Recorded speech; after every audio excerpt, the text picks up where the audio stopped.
morning, and welcome to the live series Straight Off the Bat, a show that covers the need to revive, survive, and adapt to the new normal of COVID 19. Join us on Thursdays. Yes, we are back as we speak to individuals across multiple industries who will help you understand financial literacy and education. If you're joining us from Facebook, thank you so much. Don't forget, like and follow our page to continue seeing content that will help you manage your money. Today, we're discussing the comeback of MSMEs in Trinidad and Tobago, which basically means small business owners, which I'm guilty of being. And today, I have the privilege to talk to Shedron Collins. He's the general manager of Youth Business Trinidad and Tobago, and he's on a quest to empower young entrepreneurs to build profitable and sustainable businesses. He is passionate about connected innovation, which is something I feel like we'll talk about in depth coming up. And we're also not sure if you watched the Queen's Gambit on Netflix, but he's also shared that he's a chess enthusiast as well as a LeBron James fan. So there's much to unpack there. Hi, Cedron.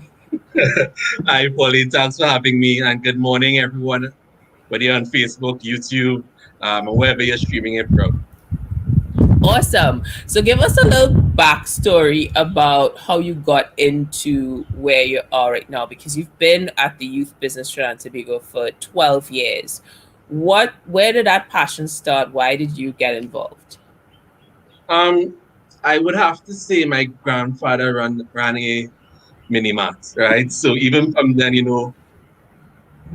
the pleasure of having a grandfather running a small mini mart is that you get free snacks. But the other thing is that you get business lessons and business tips, right? So I think it's always been something that I grew up with, looking at and wondering, what is this whole concept of business? And why is it that we always look for a career in terms of getting into, and I'm from Point Fortin, which is mainly oil industry. So mainly most of my friends either they work for any of the oil companies or the gas companies down there, and I've always been frustrated with that. So my first thinking was, what else is out there? And I think exploring, looking from different business persons, and I found YBTT in a classified ad. So it was a little small post back then in the classifieds, and reading the classified and say, hey, this sounds interesting.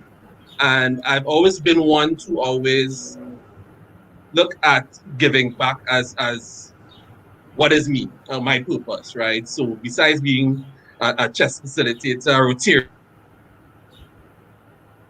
Rotarian, and development organizations, the push has always been to how do I give back? And YBTT has kind of given me that opportunity to think entrepreneurship, but also think about giving back at the same time. Wow, you went retro there with that newspaper ad. I was just like, what? Classifieds? All right. And then that connection with seeing, your grandfather, and I could also relate because my grandfather had multiple shops in Barbados. I grew up going in the back and getting stuff for him to come out in the front and helping out as much as I could. And seeing that influence, are you seeing that connectivity with entrepreneurs that you've encountered, small business owners? Are you seeing them being influenced by their family, and that's one of the reasons why they started a business? Yeah, seeing is believing in Trinidad, right? I think persons who have that connections with family members, whether it be your parents or maybe an uncle or aunt who you're close with, seeing them running their own business gives you that opportunity to just have that expansion in knowledge in terms of, I don't have to get a career. I don't have to look at working for someone else. Maybe I can start something that I'm passionate about. And even now, my niece and nephew, I'm looking at them and they're looking at, I think Roblox, my nephew looks at, and his father is a woodworker, right? So his father builds doors and all these carpentry, and he's now using Roblox and his gaming, building houses, and always there showing me houses. And just last week he started a live stream, right? So you're seeing of him building the aspects there. So it's how do you now give those kids the opportunities and the next generations to see businesses being developed and giving them the opportunity to use what is their generation means of connecting? I mean, I can use the newspaper ads as they classified as probably back then. Now it's probably having a TikTok channel or probably using Instagram to figure out how do you market and reach persons or even find out influencers into your business. That's awesome that is being supported to explore that, because I know a lot of parents are very like, technology, I don't understand, don't go on there. So kudos to the family for supporting that. And when it comes to entrepreneurship, I find that a lot of, when I speak to people, there's this glamorized brand associated with being an entrepreneur. And I want you to let the folks know out there who may be saying, okay, I lost my job and this idea of being an entrepreneur is going to be the best way forward because of what I've seen. What would you tell to that person? A key word for entrepreneurship is stick to itness. Right? I mean, I got that from another entrepreneur. And it's not for everyone. I always tell persons that you have persons who have entrepreneurial thinking, which should be for everyone, thinking differently. But entrepreneurship, it's tough. And besides the physical toll it may take on your body, it's taking a mental toll. And well, obviously a financial toll as well. When you're accustomed to a monthly salary and then you're wondering if I should even pay myself this month based on looking at the financial. There was an image that I saw probably back in 2015, and it has the life of an entrepreneur. And it's an entrepreneur in his manufacturing factory sitting behind his desk, and you see his pillow and his pillow and his blanket on the couch, right? And you see 2 a.m. on the time. And that's the image sometimes instead of starting up. Are you passionate enough to give this business your all? Right? I've heard stories where entrepreneurs told me, I've given so much to this business. It has become my child, my first child, right? So before they even had their kids, it's becoming their first child, and even letting go.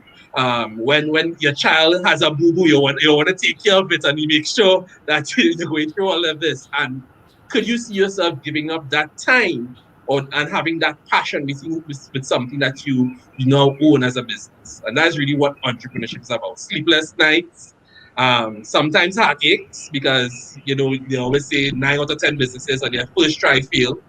But there's hope, because that flips when you get to the third time you're trying entrepreneurship. Right? So failure is part of the movement.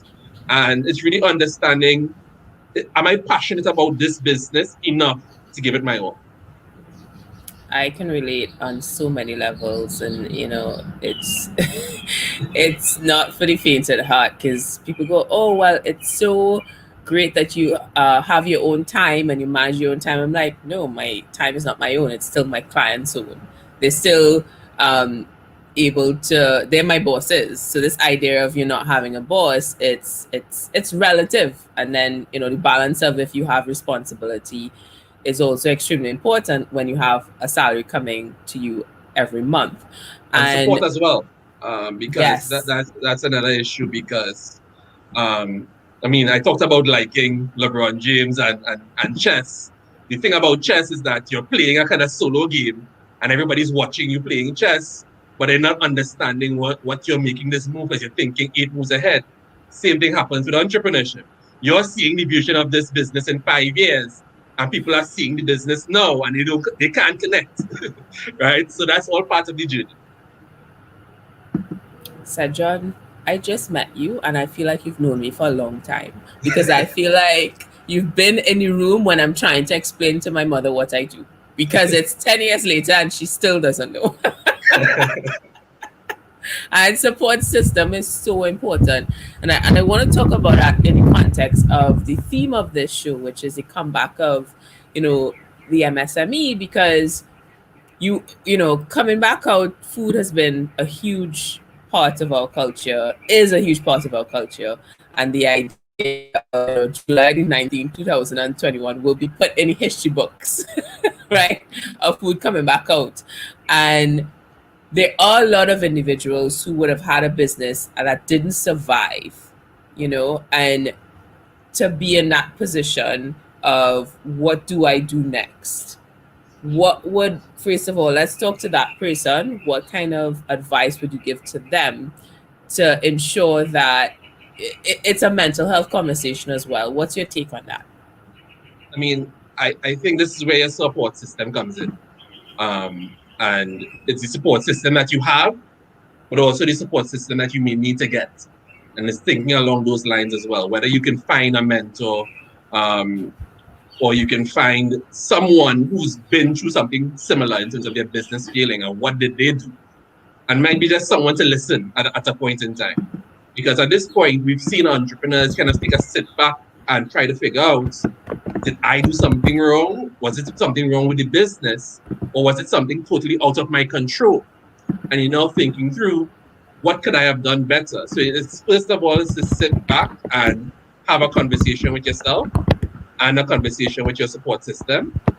Once that conversation is had, then you can start thinking about, what can I do next? Right? If I'm looking at if I'm restarting this business, or I'm looking at starting something new, what resources do I have available to me?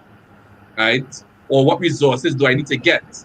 And I always classify, we do our jumpstart training, we classify resources in not just things that I have, but we also want to know, what are you passionate about? Or some of the things that that you may have as a hobby right now.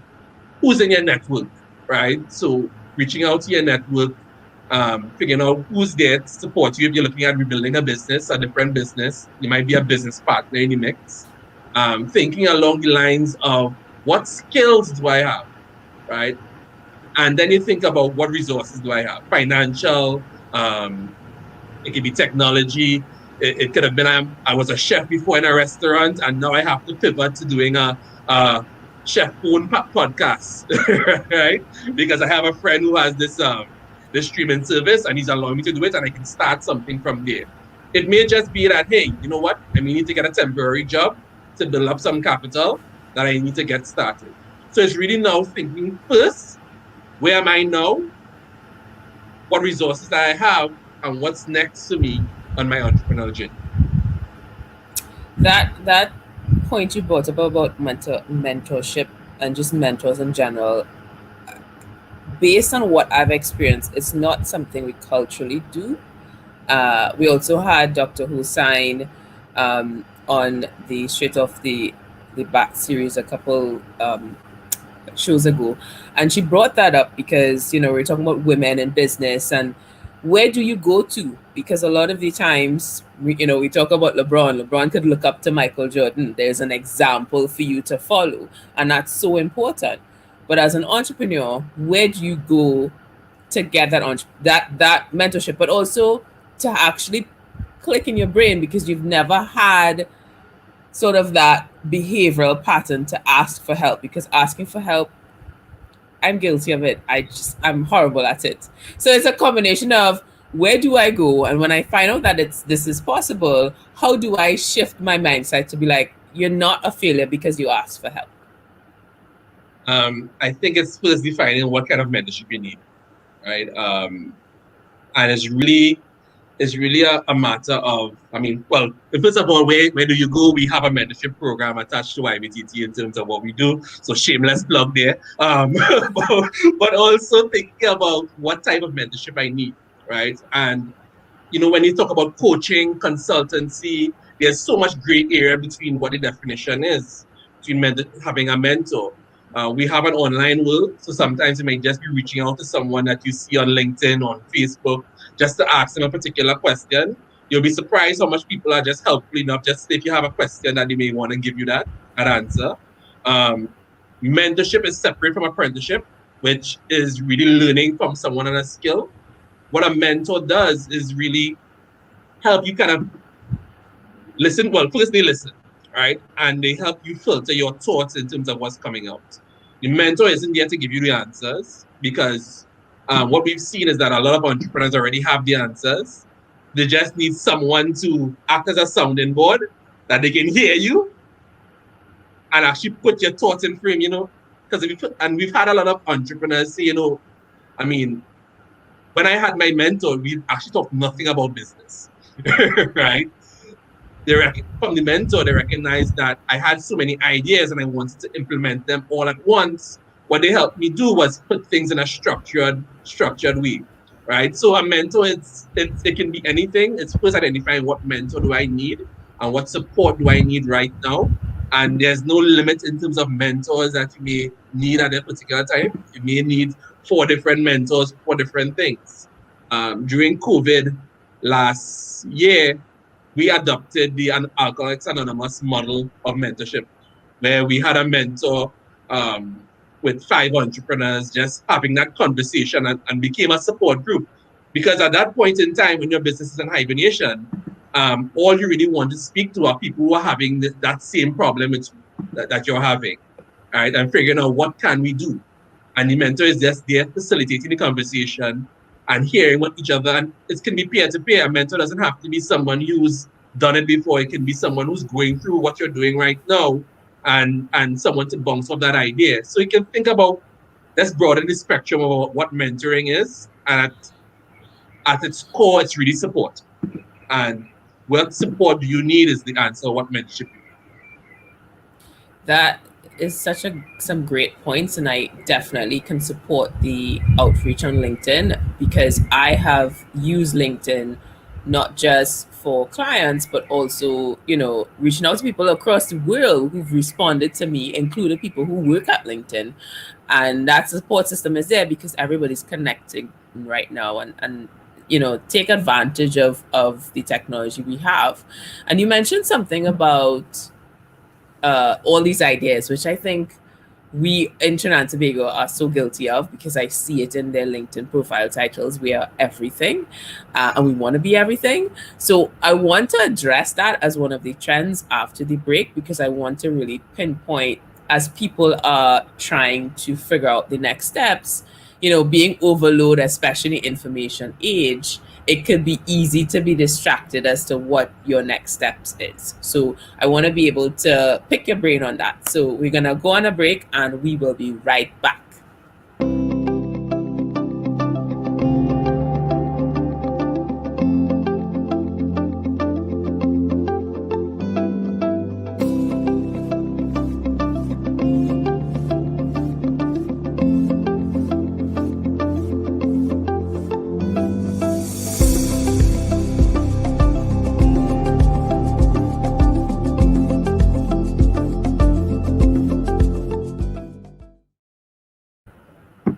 And welcome back to Straight Off the Bat. Thank you so much for joining us today. If this is the first time you've joined us, thank you so much. Don't forget to like and subscribe. This is a show that covers the need to revive and survive and adapt to the new normal of COVID-19. You're not going to find these conversations anywhere else, I can assure you. Right? So make sure to like and follow us on Facebook so you don't miss a single live show. And be sure to comment in the questions below, because we do answer your comments during these live sessions. And just a FYI, we have recently joined LinkedIn and it is lit across there. So if you're there, go ahead and give us a follow. Today, our guest is Shedron Collins. He's the general manager of the Youth Business Trinidad Tobago, and he's on a quest to empower young entrepreneurs to build profitable and sustainable businesses, which is such a loaded combination. So shout out to Shedron for joining us today. How are you so far? I'm great. Great company. Oh, Shark fans. All right. So we have been talking about the comeback of MSMEs, which is basically small businesses, small, micro, as well as medium businesses. And we have discussed so many aspects, especially, being on a lockdown. A lot of folks may have closed their businesses. Some folks may have lost their jobs, and sort of in this purgatory of what do I do next? And one of the trends that I've seen, even with people who are employed, is this desire to be everything. You want to be the person who's in charge of whatever your business is doing. Let's say, you have a pizza parlor as well as you want to be the accountant, you want to be the delivery person. And within this trend, can you advise basically some of the difficulties a business owner is going to encounter when you are taking this onset of, I'm just going to do everything and not going to pay anybody? I mean, the first problem, there are 24 hours in a day, right? Oh my God, that, that, so true. that's the main problem. But I always look at the business model. And if the business model doesn't function correctly, and a business model is just a matter of how the business would function in the different areas, dealing with customers, what is the channels of distribution that you're working with, key resources, and any cash flow. Now, if the business model isn't right, you find that you're doing everything. And as an entrepreneur, especially at a startup stage, you feel the need to do everything. Um, I always say, I mean, one of the challenges for entrepreneurs and entrepreneurship is that you always think that I need to start this and I need to start this by myself, um, rather than having a team support of entrepreneurship, a team support mindset of entrepreneurship. So going with a team, right? It might be some friends. It may start off with 5, and then it may drill it down to 2 or 3 of you all going forward with it. Um, but having that support, you get people on the mission with you, and then you can distribute the work. You could also look at, in this digital age, outsourcing, right? What can be done by someone else, and allows you time to focus on what are the revenue generating aspects of your business. You can look at outsourcing, and outsourcing doesn't have to be making sure that someone from Trinidad is doing my accounting on those things. It can be anybody, right? So we're open to a global community. You're now thinking about, hey, I need to get this done. Is there somebody I can be linking with in another country? We've seen another trend I've seen recently is the surge of marketplaces. So you find that now I may be manufacturing my goods and marketing them, but where in terms of the distribution happens, I can outsource that bit. So there's QuickBooks, there's Planting Seeds, there's ShopHub, all and Market Movers, all these different places coming up, and they can now be your distribution channel. So as an entrepreneur, you know, have to look at the entire business model and say, okay, is there something here that I can outsource? Is there something here I can partner with somebody else to get this part of the business operating? Right? I mean, we have the tendency to be the chef, the cook, the bottle washer, and doing everything in the business, but then the business doesn't grow because of it. Because there's no time for you as the entrepreneur now to sit down and think, what is next for this business? Right? And that's the challenge. So if you're thinking that I need to do everything and I do everything myself, where do you get time, one, yourself? And we talk about that mental thing, that mental aspect of entrepreneurship, but also when do I get time to think about where does this business go and how am I going to get there? Right? And again, 24 hours in a day. Yeah, I agree because people have this meme saying Beyonce has the same 24 hours you have. I was like, guys, Beyonce has massive amount of teams. She does not have the same 24 hours. That is not applicable to you. But that's the thing. She does have the same 24 hours, but she outsources her activities. So therefore she has more of the 24 hours to focus on what she's doing and what makes money for the business. Yeah, and that's going back to what you said earlier about making sure you have people doing these things, which I must admit, when you are a business owner and you've hired somebody and they're not doing it like you are, you tend to be like, well, what's the point? I'll just do this by myself, you know? And then it's like the old saying of, you have a group project in school and only one person doing most of the job. Like, what advice would you give to that entrepreneur who basically, may have gotten burned a few times, spent money, went down the drain, and had to do it themselves anyway? I think the challenge is that we want persons to have the same kind of passion that we have for our business when we're hiring someone. Stop talking the truth, Shedron. Stop talking the truth. You're going with the mental thoughts of, I could have done this. I could have done this. But you're working 24 hours and you up your skill to that level, right? So start thinking about, I'm hiring someone. have I detailed what I do and how I want it to get done before I give it to that person? Right? So have you thought about it in terms of, do I create a manual? And I always tell persons, having a journal and that's making notes of how I do something helps in terms of structuring. Okay, if I need to give somebody this to do and I want it to come back the way I want it to, they need to have a perfect idea of what needs to happen. But also you need to be able to let the baby grow a bit, right, and grow, right? The baby needs to find its own new way of marketing. So you hire a marketing person, let them come up with some creative ideas. What worked for you in the past may not have been the best way of doing it, and it may be a new way of doing it that you haven't thought about because you're so in the picture sometimes. A simple way of planning for hiring someone or outsourcing activities is, don't forget the concept of that time span where you just evaluate someone, right? And you're not just looking at the CV. Think about, if you're hiring someone, give them a task to do that is related to the business. And could they actually do it the way you want to? Before you hire the person, you give them a contract and then realize that, hey, this person really can't make doubles. And that, I think, also goes back to what you said as well. As a business owner, it's interesting because you have to refocus your time.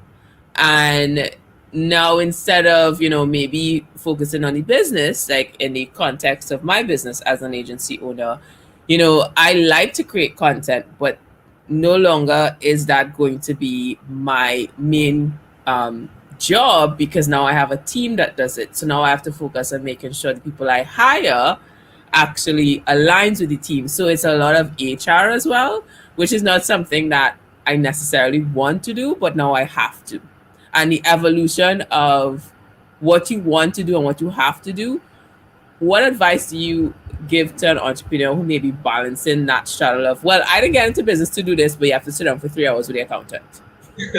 Yeah, I think it's understanding that your role as the owner, founder, CEO of any business is really to support your team, right? It's making sure that they have the resources available. So even as simple as a manual in terms of what needs to happen, making sure that they have that available to them, making sure that they be able to connect with other people that they need to. So your role is to make sure that they have enough things that they need in order to do what they need to do.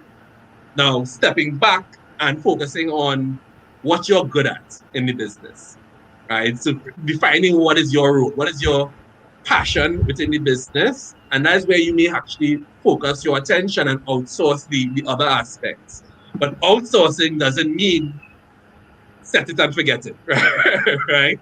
It doesn't mean you have an accountant doing your books, you just receive the books at the end of the month and say, okay, great, thanks, right? But you have to have that understanding of, my role may not be to now do the day-to-day transactions. My role may now be to take the accounts, the final version of the accounts, and plan my strategy behind that. So your role may now evolve, and by outsourcing, you can have that evolution of you and evolution of the business. Yeah, that is such a dynamic space. As an entrepreneur, you basically have to be this person that, tag teams where needed to be and just fill in the road because it needs to get done. Such great advice. So what we're gonna talk about after the break with Shedron is money. Money is how the world goes round, and a lot of us are like, I just need this to succeed. But Shedron is going to tell you otherwise. So catch us on the break afterwards.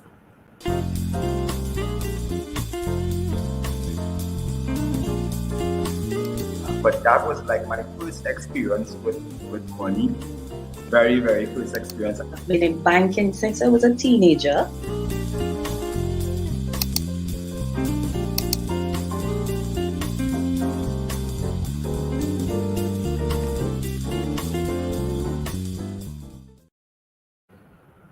And welcome back to Straight Off the Bat. This is a show that covers the need to revive and survive and adapt to the new normal of COVID-19. Trust me when I say you're not going to get these conversations anywhere else, so make sure to like and follow us on Facebook. Some of you guys, I know you follow us but don't like us, but it's fine. You get a notification every time we go live on Thursday, which is at 10 p.m. So don't miss the show, and ensure to comment in the comment section, because we will respond to your questions.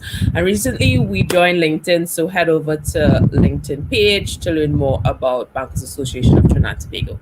Today, our guest is Shedron Collins. He is the General Manager of Youth Business Trinidad and Tobago and is on a quest to empower young entrepreneurs to build profitable and sustainable businesses.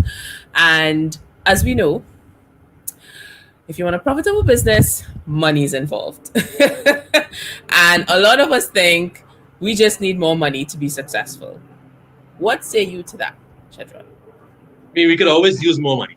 I mean, that's must be understood first. But I think the challenge is that there's so many entrepreneurs out there now, and so much people either part-time or full-time being entrepreneurs, or persons thinking about entrepreneurship, and financing is so scarce.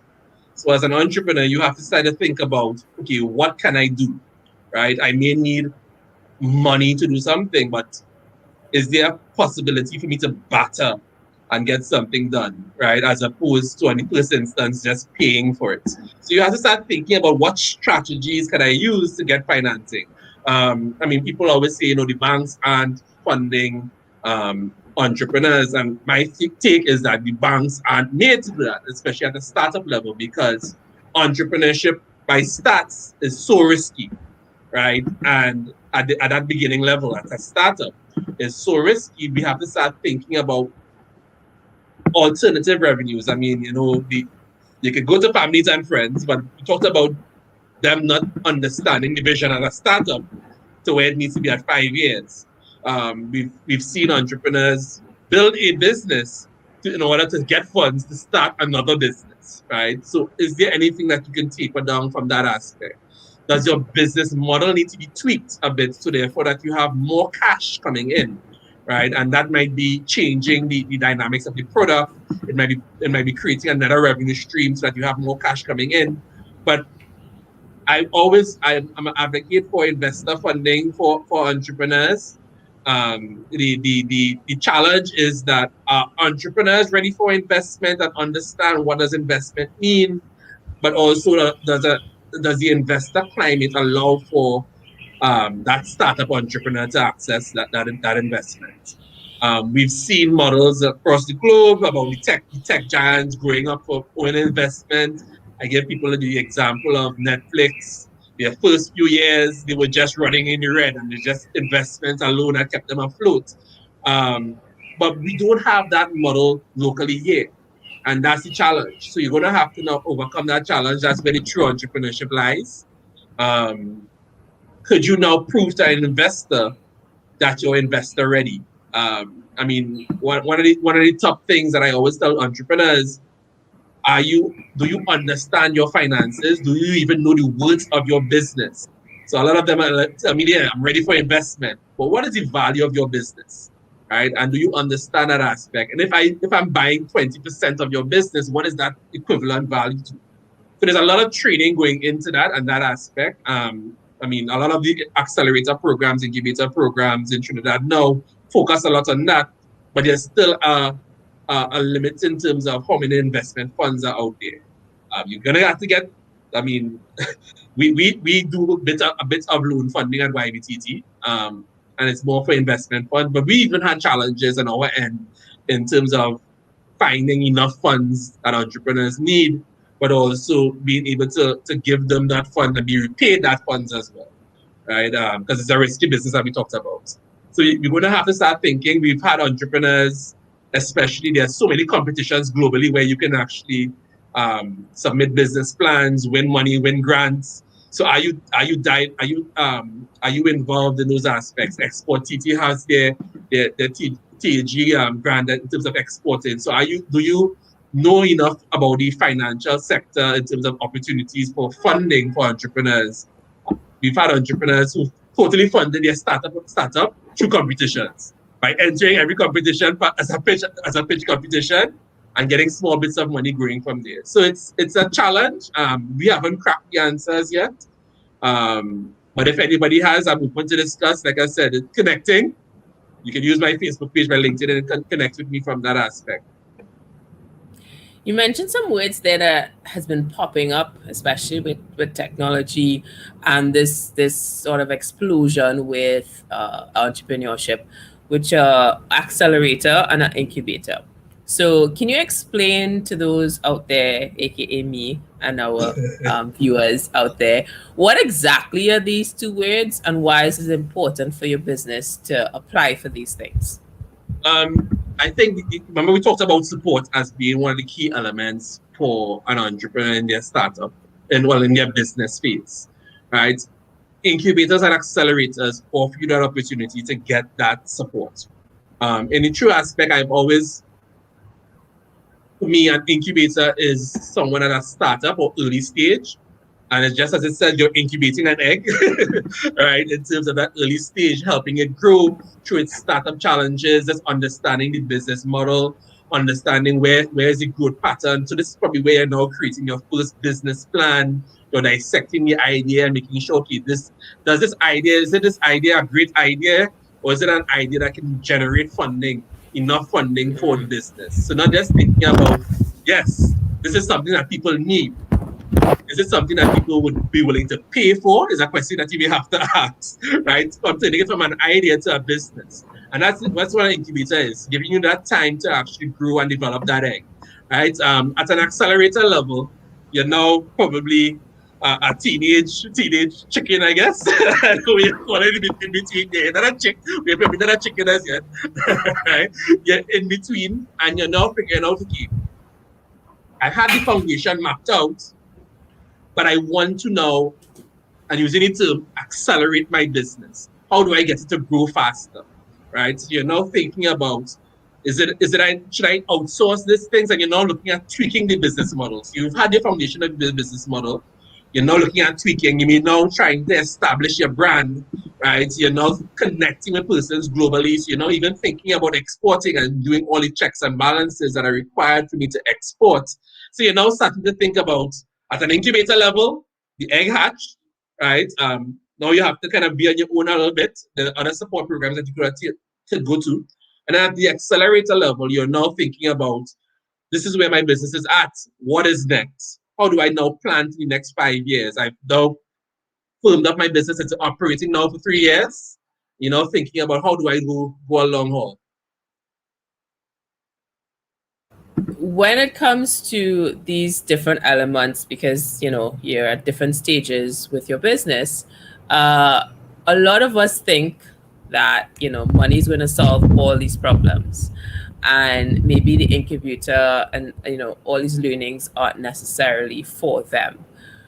What advice would you give to that person to make sure they're in the right position and in the right place to be okay? I'm in the incubator side, I am in the accelerator side, I need investment. What is the one question they should ask and be able to answer?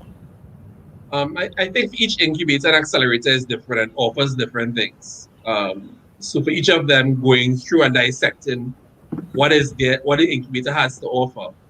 But it's also key for you to understand your business enough that you can make the right decision and say, is this a right incubator for me, right? It may not have funding in the incubator stage, but are there any other of the supporting aspects of the incubator that I can access? And because of that access, I can now access funding. So how do you utilize this incubator to take it to where you need to be? And I think that's the aspect. So where do you need to be? What does the incubator offer? And does it connect you in terms of where I need to be? Those are it's such an important aspect as a business owner, and that's why it ties back into what you said earlier, which is you can't be the cook and bottle washer and have to also make all these decisions. Because I find that a lot of people think, because we're in this instant gratification age of everything, again, the likes, again, the verification that you are in existence and people like what you're doing, it's not the same when it has to actually come to making business decisions, because we also have this I want it now, you know, and especially now that we're coming out into what normal looks like with vaccinations being rolled out and businesses are out there, you know, open again and trying to adapt to where we are now. What what is that mindset going to be like now that we're in this space? Or should be, I should say.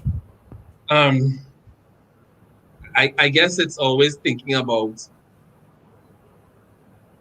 where is my business right now? How safe is this business? And how secure is this business? And figuring out exactly where does the business need to be? Because could I survive another lockdown, right? If it potentially happens, right? Am I in that mindset and emotional state to even really figure out what's next for this business? So it may just be taking some time for yourself to um, figure out exactly what do I need to do.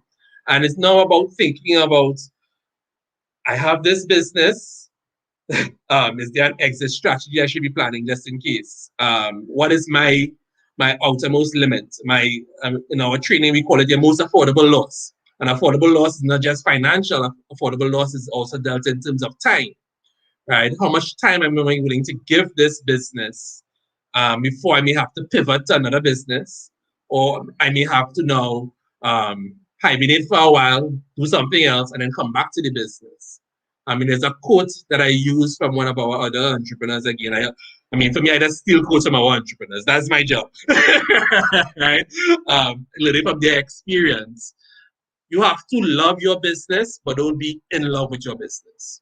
And what that says is that you have to love it enough to put all of it into it, all of you into it, making sure that you check all the balances, you put a good portion of that 24 hours on the business, but don't be in love in the business that you're blind to that the business is losing money, the business is losing customers, there's something wrong with the business and it needs to pivot and change, right? And as a business owner, you maybe now have to separate yourself and say, you know, I love you as a passion, but as a business right now, you're not where I need to be. Right? And that might be stepping away from the business. It may be pivoting the business, changing the product line. So you may have the same business name, change the product itself to something that the customers want. So again, love your business, but don't be in love with your business. I can relate to that on many levels because I have in the past assigned my identity to my business. So if something goes wrong, then I'm the problem. You know, I'm the reason why it's failing.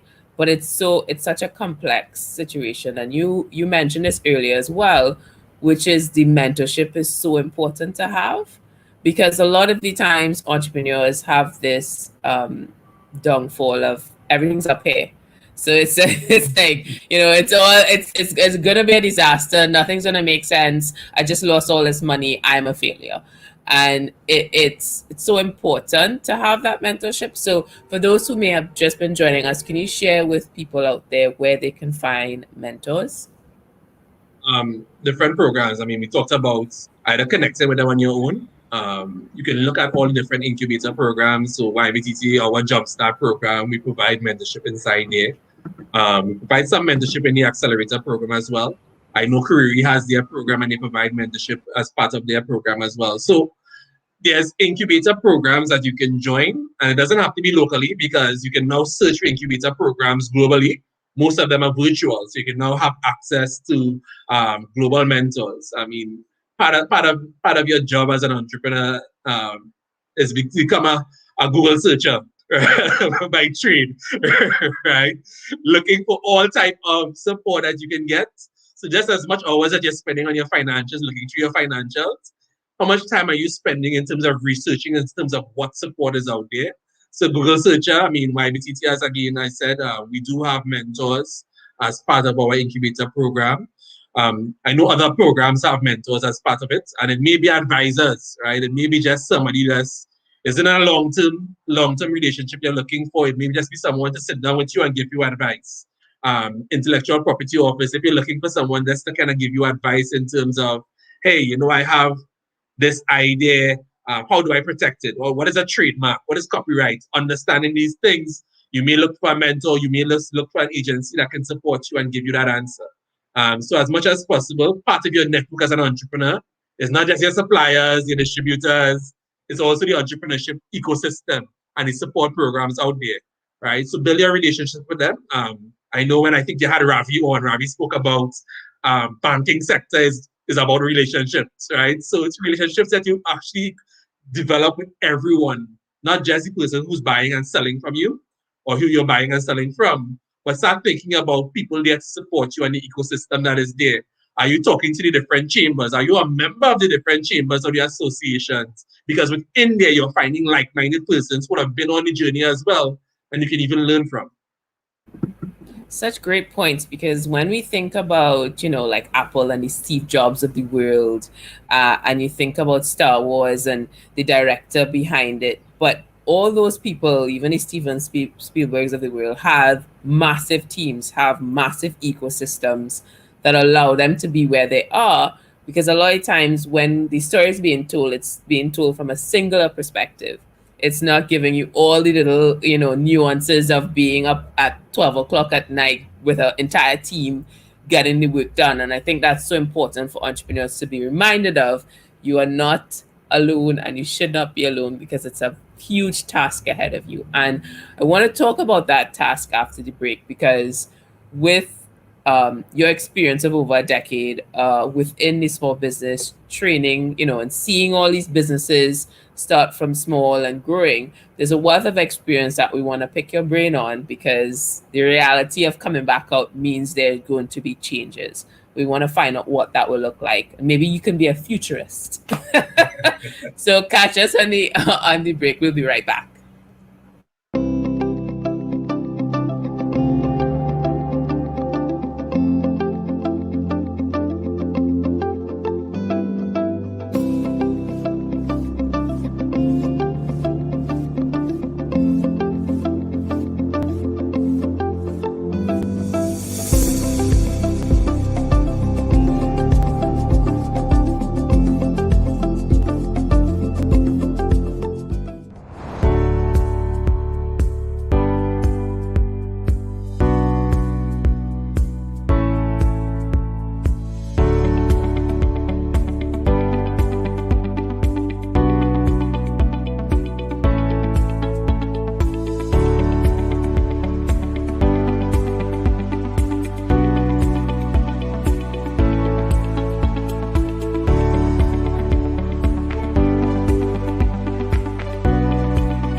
Welcome back to Straight Off the Bat. Thank you so much for joining us today. We're a show that covers the need to revive, survive, and adapt to the new normal of COVID-19. Today, we're discussing the comeback of small businesses in Trinidad and Tobago. You're not going to find these conversations anywhere else. I can assure you this is something that I'm very passionate about, especially as a small business owner. There's a lot of things that we need to learn that resources aren't out there. So let's just get to the meat of the matter. Don't forget to follow us on Facebook and be notified every time we go live, which is usually on a Thursday at 10 a.m. And put your comments in the section below. Today, our guest is Shedron Collins, and he's the General Manager of Youth Business Trinidad Tobago, which is affectionately known as YBTT.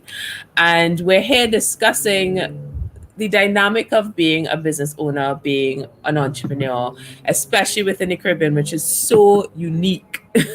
We discovered a lot of insight, with over 12 years of experience from Shedron. There are a lot of businesses that have passed through YBTT, and we want to pick his brain because with the rollout of vaccinations, and we are just in that positive mindset that we're gonna come back to whatever normal looks like soon enough. So with that said, we discussed the mentorship, we discussed money, and looking at resources, and the tools that is needed for a business owner, because it's not a one-man show. When it comes to the impact of this lockdown, a lot of individuals are in the red, or have had to have an exit strategy. But moving forward, we want to, wind down this session with a positive stance on what is next. So maybe, Shedron, you could give us some, hey, this is like my top 3 pieces of advice in the world that we're going to be encountering after we're all vaccinated. Guys, just go get it. What is your advice? Right. So top 3, right? Let me see if I can dwindle it down to top 3. Right. So I think I have something. So the first thing I would say is that digital is not the future. Digital is the now. And thinking about how can digital influence my business. And as an entrepreneur, that's the next step. But digital doesn't mean just being on social media. And it's all about digital as a business and how does digital influence your business. So as simple as when you're doing your business plan and you're doing your marketing plan as part of it, right? You now have to have a digital plan for my business. You're now thinking about how is my team? Does my team understand how to use digital? So a lot of people are now going into the virtual office space, right? But are all your team members equipped? Do they have the skill set? Is that training that you need to now provide? Does digital now provide you with a new service or new product that you can now offer? So you're not thinking about digital products or services. And with that, I talked about the chef earlier and coming up with a podcast as part of your services that you offer, or even a digital book in terms of how to create different dishes. Right? So you're now thinking about different resources that I can add in as part of your digital aspect. Thinking about how can I use digital not just to market my business, but also research and stats. So I always tell business, when you study marketing, you realize it's not just advertising and promotion. Marketing is a lot of research and data, right? So how are you collecting the research and data? Are you now just putting an ad on social media, but now not looking back to see, okay, was this right? Did the money spent in terms of I spent $20 US on this ad, how much did it actually trickle down in terms of earning me revenue for my product? So what is the return on investment on that little ad that you placed there? So digital is not just simply about being online, right? There's now new marketplaces, so new digital channels of selling my products or service and connectivity. But you're thinking digital holistically in terms of my business and my business model. So that's one, right? I cheated by adding a lot of things under the one, but that's okay. And the second aspect, what is your financial runway and how could you extend that? So financial runway is really, if I stop my business now and I still incur expenses, how long is that runway before that business closes? Right? So you're now thinking about what is my financial runway right now? Do I know about that runway? Right? And calculating what is my burn rate. So your burn rate, and that's financial terms. So this probably you want a conversation with your accountant after. What is my burn rate? How much am I losing? How much am I burning money if my business is closed? Because we never know. We want to think that we're going back to a slowly open phase. I think was it earlier this week the Minister of Health indicated that they're seeing some spikes again. So we don't even know what that might mean in the next month or two for our business. So you're now thinking about how can I extend that financial run rate to a bit where I'm a bit more comfortable. It may be now looking at my cost of goods sold, my break-even point, and seeing if I can reduce the cost of my business at that point. So finance is going to be an important role. So digital, 1, finance, 2, and then the next one is really going to be around, I mean, we spoke about it as well. So your health is most important as an entrepreneur, right?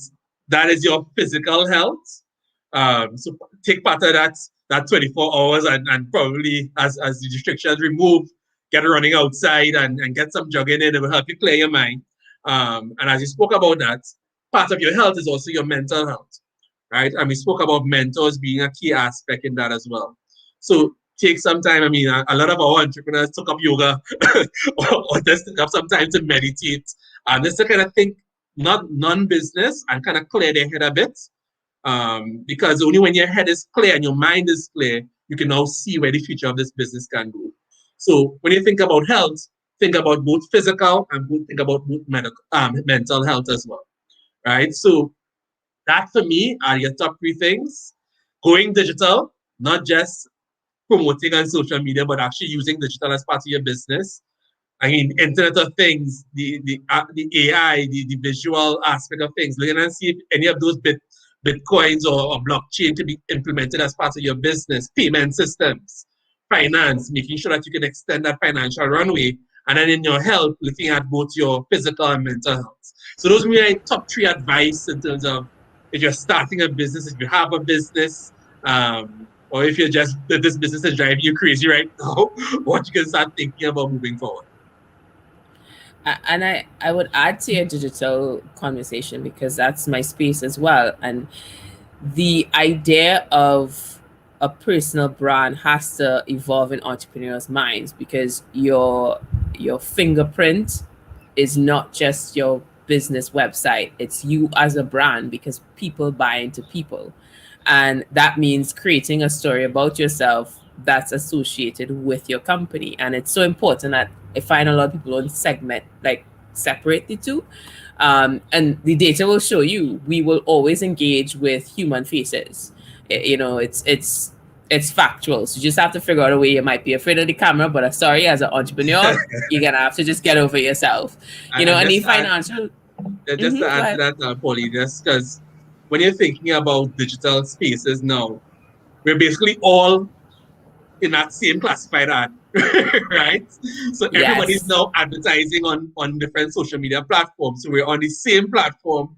What it makes you stand out is now how colorful your ad looks, or how are your customers connected to your brand, right?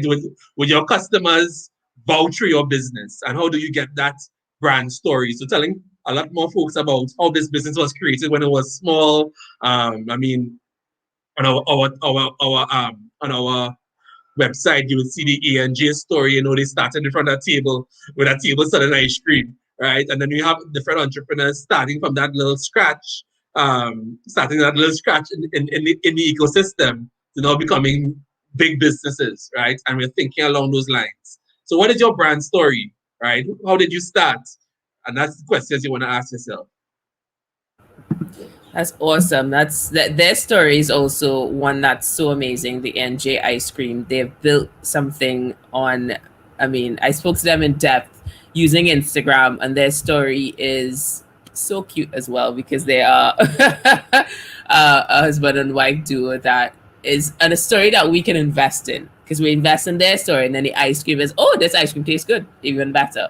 It's so important, and I want to just kind of close off this with the mental health because I think it's so important even now because I don't know if you know what's happening with Simone Biles and her decision to leave the competitive space and because of mental health. And the responses in the comments, I know they tell you don't ever go in the comments, but I just had to because a lot of the times the negative response is one of these young people, they're soft. Back in my day, we would do this. It don't matter. This is your responsibility.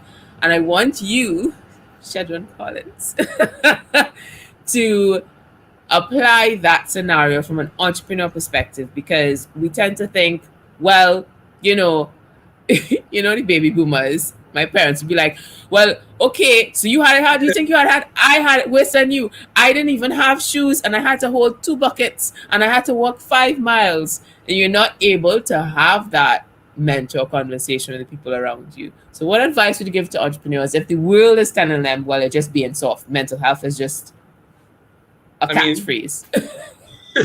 I mean, the good thing about it is that a lot of people are becoming a bit more aware in terms of how it can affect you. I mean, we grouped health, and I spoke both about the physical and the mental as well, because we kind of have to see them and understand from the same aspects. You can damage your knee, right? and that physical aspect, and that will slow you down, right? And there's so much information known about the knee that you can recover from it very quickly. There's so much unknown when it comes to mental health that if you're suffering from mental health, you just don't know what to do. And we don't have we're starting to have a rise in the culture of seeking out help, especially for that mental health. So you would go quickly, you have a cough, you would go to the rush to the doctor, right? But understanding that, hey, I'm not feeling as passionate that I started this business, it's becoming too much. Not understanding that I may need to actually seek someone to speak to. But I think professional, it might be somebody mentor on the side to speak to them as that aspect. But just actually someone to talk to, it's like you're massaging your brain. So the same way you would massage a physical injury, if your muscles are tense and stretched, this is the same exact thing that you're doing for your mental health. And you have to see the both as part of you running the business, because we talked about entrepreneurs being that everything to the business. What happens to you if you can't perform at 100%? What happens to the business? And that's how you have to start thinking about it. Like, we just had a Dr. Phil moment there. I felt like I needed a couch. Thank you so much for giving us that advice. That's such an important way for us to end this, because it really has to do with change. And for all the entrepreneurs out there watching this, it's okay. It's okay. We are going to get through this. And thank you so much, Shedron, for joining us today. I learned a lot, and I'm sure everyone out there did as well.